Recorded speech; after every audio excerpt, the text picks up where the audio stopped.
నేను ఆల్రెడీ చెప్పినా నీ స్థాయి కేసీఆర్ గారి స్థాయి కాదు, కేటీఆర్ గారి స్థాయి కాదు, హరీష్ రావు గారి స్థాయి కాదు, ఆఖరికి నా స్థాయికి దిగిపోయినావు అని చెప్పిన. ఇవాళ నా స్థాయికి కూడా కాదు, చిల్లర వీధి రౌడీల స్థాయికి దిగిపోయినావు. నీ స్థాయి గాడికి అయిపోయింది మిస్టర్ రేవంత్ రెడ్డి గారు. నీకు నువ్వు బాగా గ్రేట్ అనుకుంటున్నావు. అధికార మదం కళ్ళు నెత్తికెక్కినాయి. నీ మదాన్ని ఖచ్చితంగా దించుతాం, ఏం ఫికర్ చేయకు బిడ్డ. దించిన రోజు నీకు ఉంటుందిరా స్వామి రంగా, ఆ రోజు ఉంటే తీసి పెడతాం అని అనుకోకు. నేను ఉట్టిగా నువ్వు మర్చిపోయినట్టున్నావు రేవంత్ రెడ్డి, గుర్తు చేసుకో. నా ఇంటికి వచ్చి నేను ఆ రోజు కాంగ్రెస్ పార్టీలో ఉన్నప్పుడు నువ్వు నా ఇంటికి వచ్చి నా కాళ్ళు మొక్కినావు.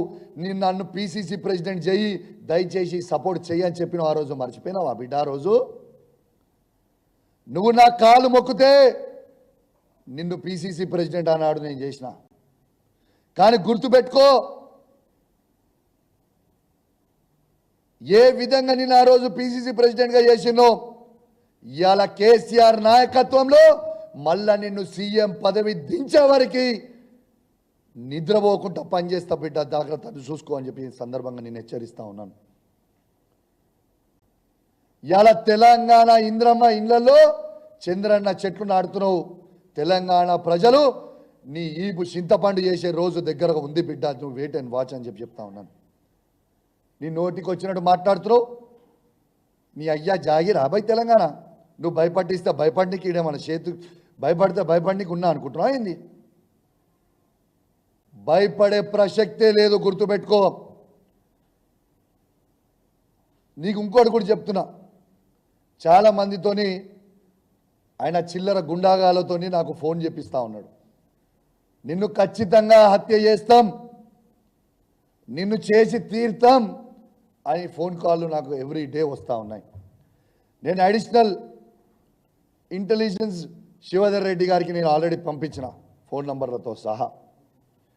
నేను ఈ వేదిక ద్వారా మొత్తం చెప్తున్నా, యావత్ తెలంగాణ ప్రజలందరికీ కూడా చెప్తున్నా, మీకోసం నేను చావడానికైనా సిద్ధంగా ఉన్నా.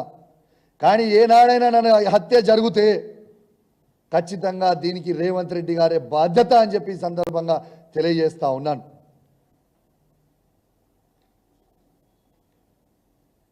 ఇలా తెలంగాణ ప్రజలకి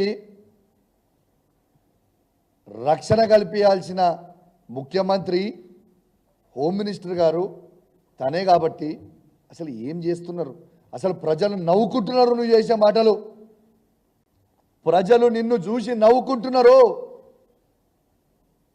తెలంగాణ ప్రజలు ఏమనుకుంటున్నారు అనేది ఆలోచన చేసుకో. ఇవాళ వాళ్ళ పిసిసి ప్రెసిడెంట్ అయిన మహేష్ గౌడ్ గారు మా కాంగ్రెస్ పార్టీకి సంబంధం లేదంటాడు.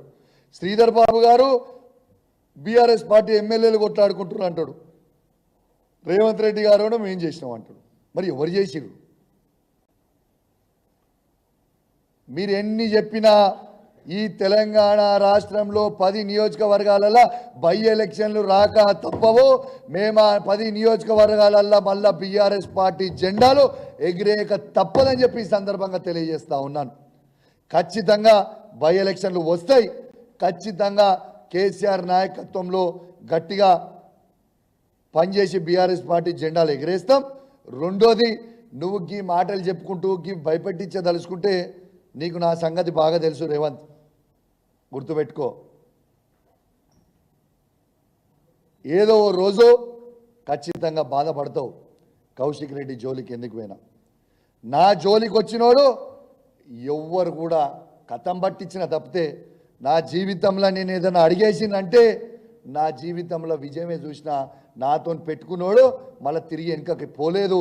ఖచ్చితంగా నీకు కూడా అదే అవుతుంది, రాసి పెట్టుకో రేవంత్ అని చెప్పి సందర్భంగా తెలియజేస్తూ, ఇవాళ నువ్వు మాట్లాడిన మాటలు మరొక్కసారి తెలంగాణ ప్రజలందరినీ కూడా ఏ విధంగా ఈ తెలంగాణని శాంతి భద్రతలని నాశనం చేస్తుండో రేవంత్ రెడ్డి అనేది యావత్ తెలంగాణ ప్రజలందరూ కూడా గమనించాలని కోరుకుంటూ సెలవు తీసుకుంటా ఉన్నాను. జై తెలంగాణ, జై కేసీఆర్. Thank you.